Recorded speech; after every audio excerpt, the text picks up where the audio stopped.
Hey guys, how are you doing? My name is Lena and welcome to another video. So for you to know, it's the second time that I record this video today. Yes, and it's just so hot and now I have to record this again.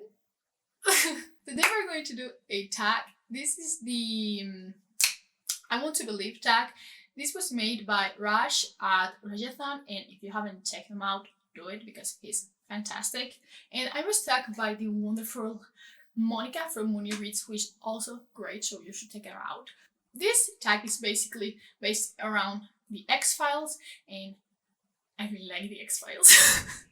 I was pretty young when it first aired on the Spanish television, but it's just so good. I love it. I started to love it more when I was older, obviously, but yeah, I mean, it's sci-fi, it's pure sci-fi.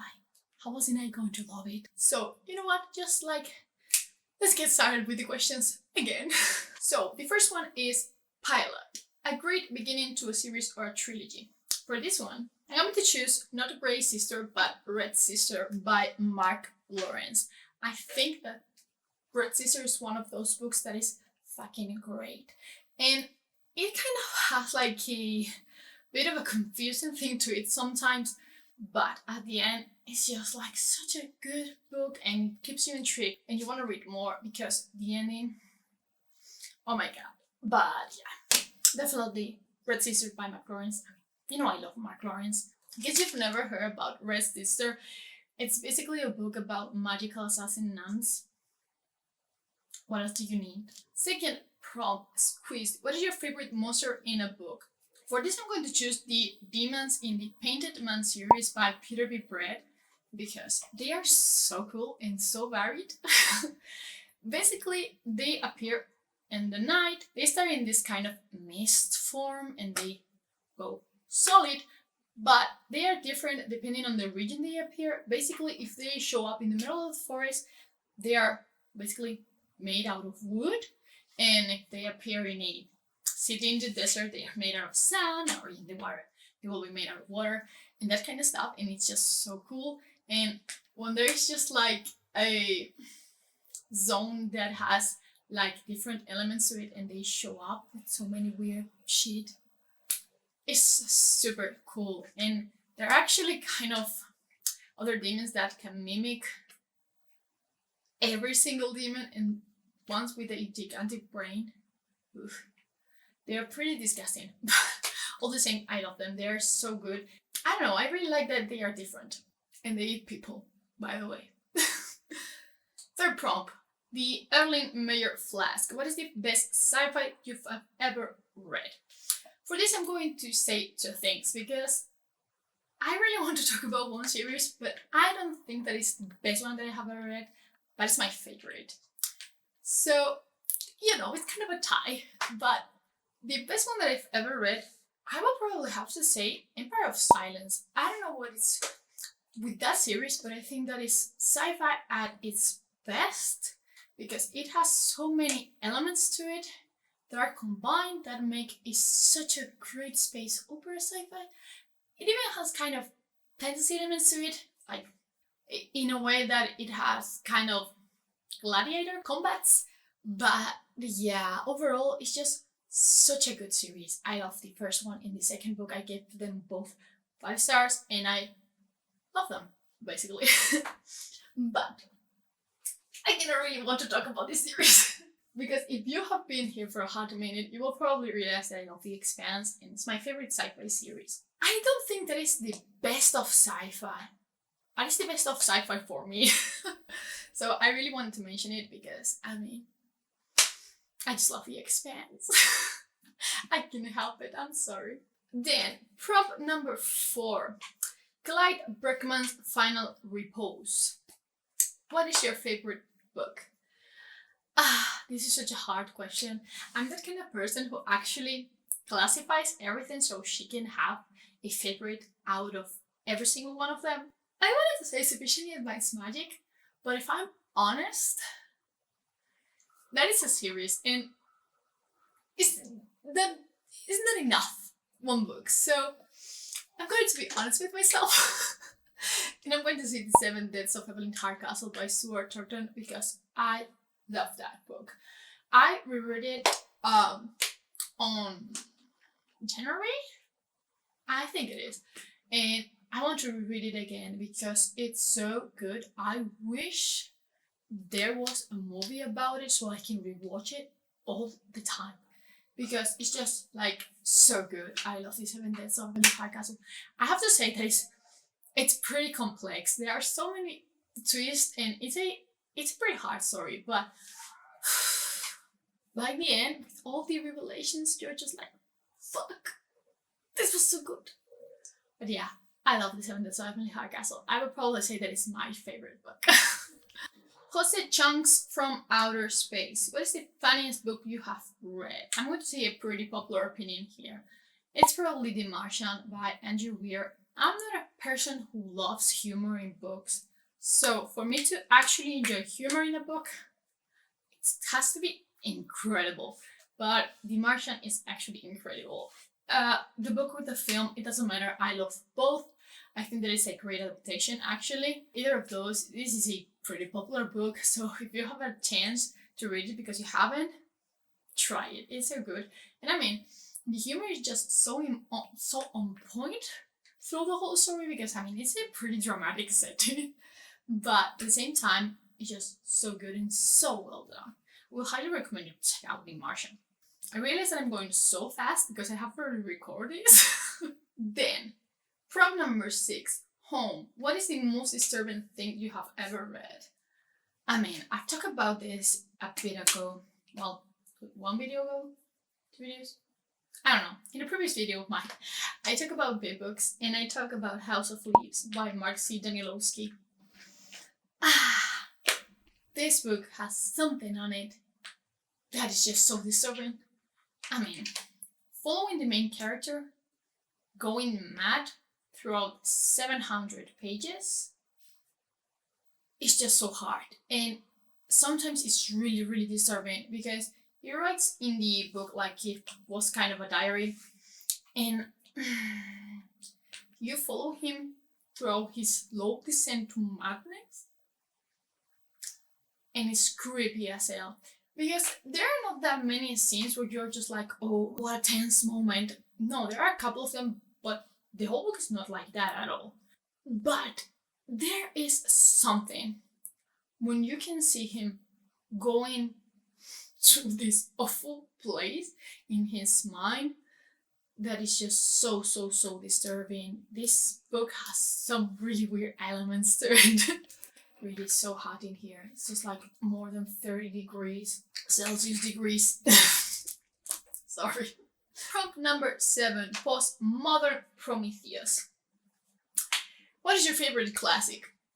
Well, I was going to say Frankenstein because I love it, but that wouldn't be true because my favorite is actually Dracula by Bram Stoker.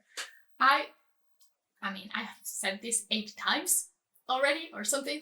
I love vampires, so yeah. I love it, and I really like that it's told in letters and diary form. Basically, I just love it. I love that writing style. Would it be considered a writing style? I don't know. But yeah, overall, I really, really enjoy it. And I understand that there are many people out there who actually doesn't like it because of this, because it kind of feels slow, and I get it, but I love it. I mean, I can help it, and I really want a particular edition of it. I will try to find a picture that is black leather. It's so beautiful. Prop number 8, Bad Blood.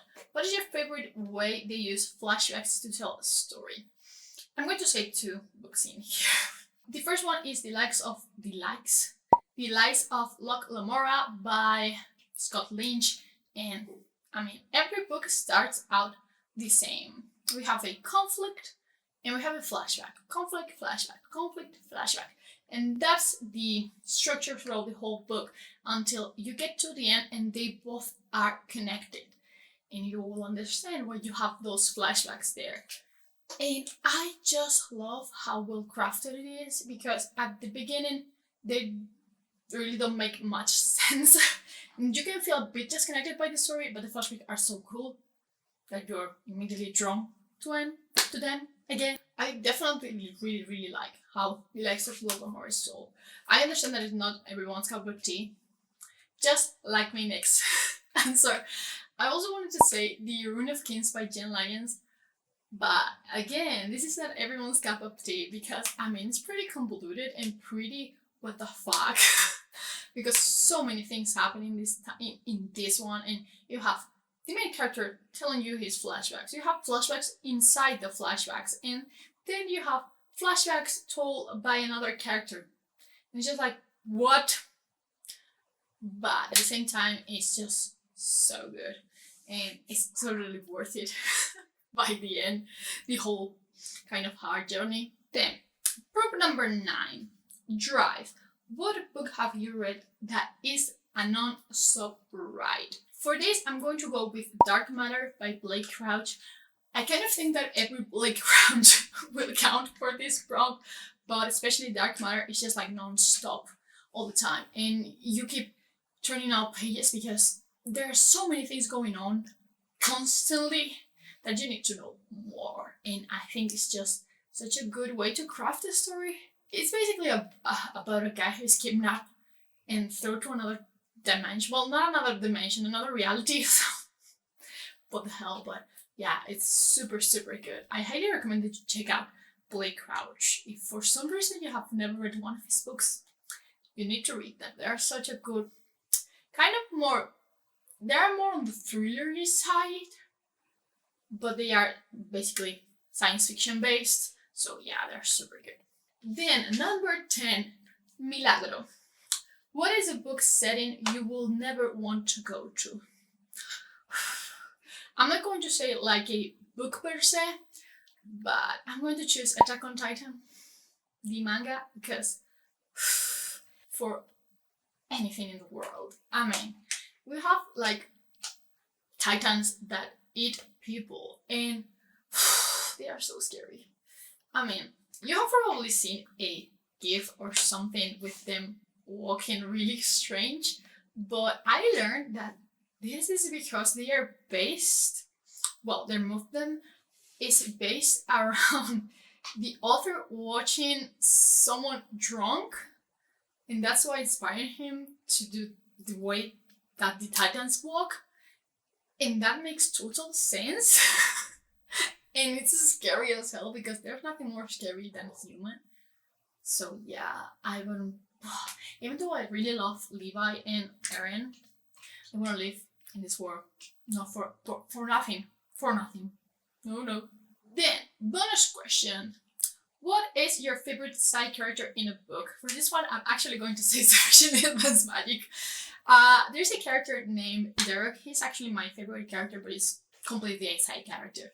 And I love him. He's actually such a badass, and I love him so much. I can't say anything else because it would be kind of a spoiler for later books. But he is such a cool guy. He has these double swords that has kind of, not demons, but monsters on them, and he can invoke them and use them to fight. And he's super strong, and he's a great fighter, and he's super funny also. He's great. It's great. Then, attached to this tag, there's actually a reading challenge. It's not a real thing or anything. It's just like 2 prompts. So, the first one is read a book about a detective investigating something paranormal. And I have the perfect one for this. I'm going to read The Last Mile in Thunder City by Luke Arnold. This is set in a world where magic just disappeared. And we're going to follow this detective who's actually at fault for making magic disappear. So yeah, it's super cool. And I mean, there's paranormal elements to it because we have kind of, I mean, it's a urban fantasy. Basically, that's what I was trying to say. But yeah, I really want to read this. I'm super excited to read this because I saw a recent review from Scott and it was so good. It sounded great, so I really want to try it.